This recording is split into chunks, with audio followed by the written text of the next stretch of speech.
Bonjour, bienvenue dans ma nouvelle vidéo, j'espère que vous allez bien. Dans cette vidéo, de la motivation ménage. Souvent, quand j'ai pas mal de choses à faire, je commence soit par la cuisine, soit par les machines. Tout simplement parce qu'une fois que j'ai lancé le lave-vaisselle ou la machine à laver, j'ai le temps du cycle pour faire plein d'autres choses et après, je peux débarrasser le lave-vaisselle tranquillement et continuer, ainsi de suite. Et vraiment, c'est très important. Donc, une fois que je me suis occupée du lave-vaisselle, je vais continuer à m'occuper de la cuisine, à débarrasser tout ce que je dois débarrasser.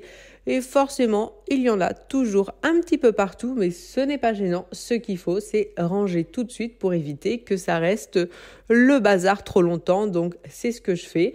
Et une fois que j'ai commencé à bien débarrasser, je vais pouvoir m'occuper de vider les poubelles. Comme ça sera encore une bonne chose de faite.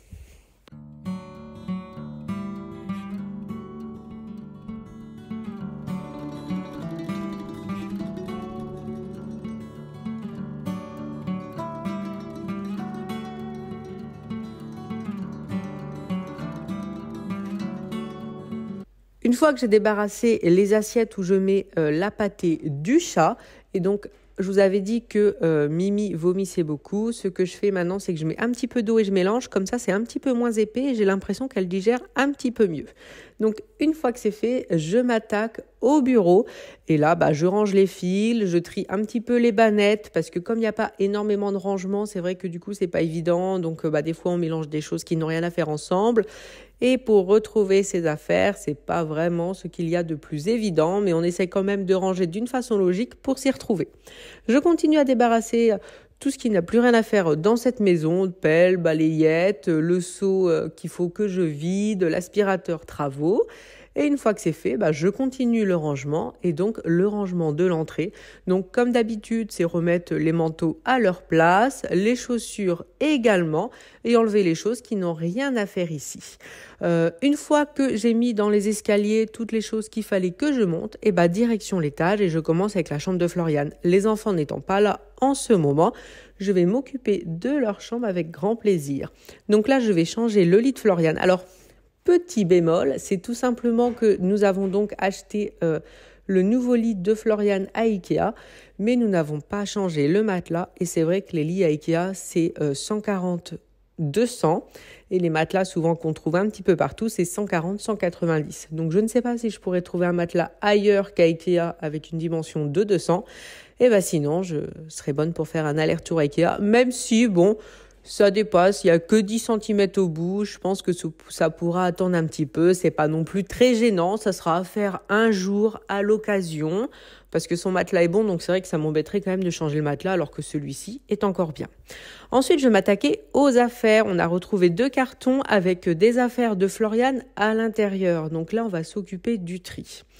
Je vais faire un premier tri, c'est-à-dire que je vais regarder tous les vêtements et je vais mettre par terre tous ceux qui sont irrécupérables dans le sens où il peut y avoir des taches, où c'est troué par exemple, un peu comme des affaires de jardinage qu'elle ne mettrait plus. J'en profite également pour regarder ce qu'il y a dans son armoire au cas où si j'ai aussi des vêtements à trier. Je fais les caisses pour vraiment sortir tous les vêtements et m'occuper de tout, s'il y a des choses à laver, ce genre de choses. Je veux vraiment être sûre que ce qu'il y a dans l'armoire, c'est des choses qui sont mettables tout de suite.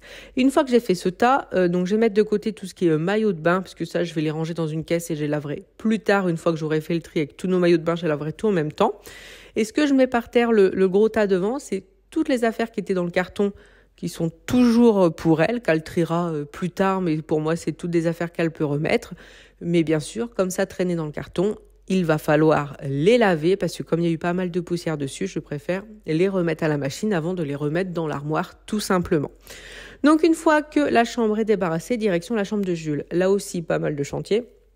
Mais je ne dis rien parce que je lui ai pas dit de ranger sa chambre ni rien. Ça me faisait plaisir de le faire. Ça fait un petit moment que je l'ai pas fait. Donc là, je me suis dit que ça ferait plaisir à tout le monde.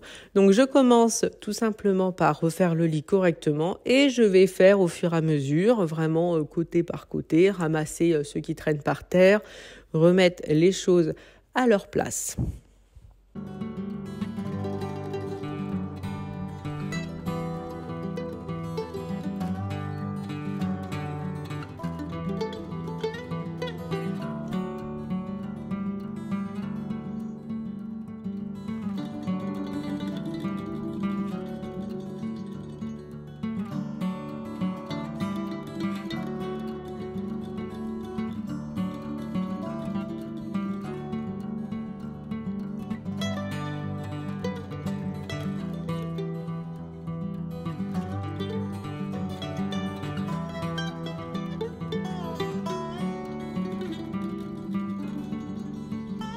Ensuite, direction l'autre côté, donc côté bureau.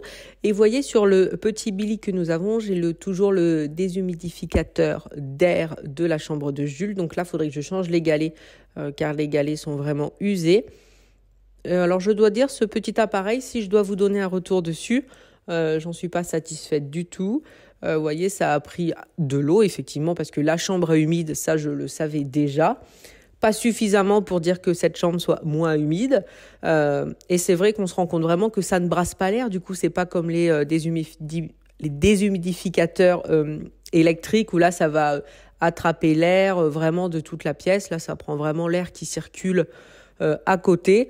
Donc, c'est vrai que pour une chambre vraiment humide, ce n'est pas efficace. En tout cas, pas suffisamment pour ce type de pièce.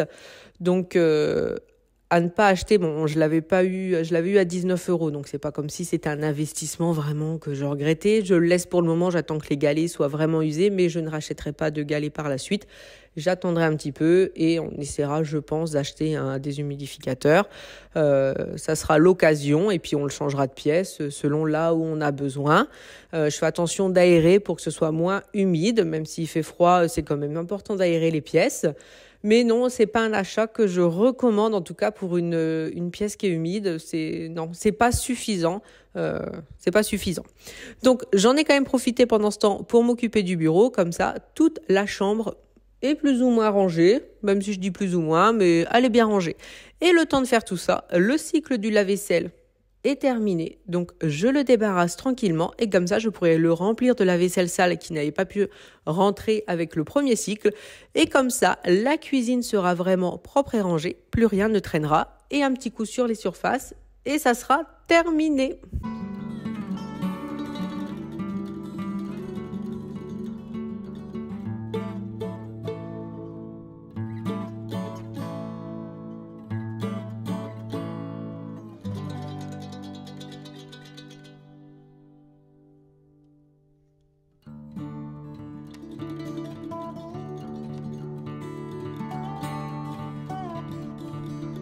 Maintenant que les surfaces de la cuisine sont propres, j'ai terminé la motivation ménage et je vous dis à bientôt dans une prochaine vidéo.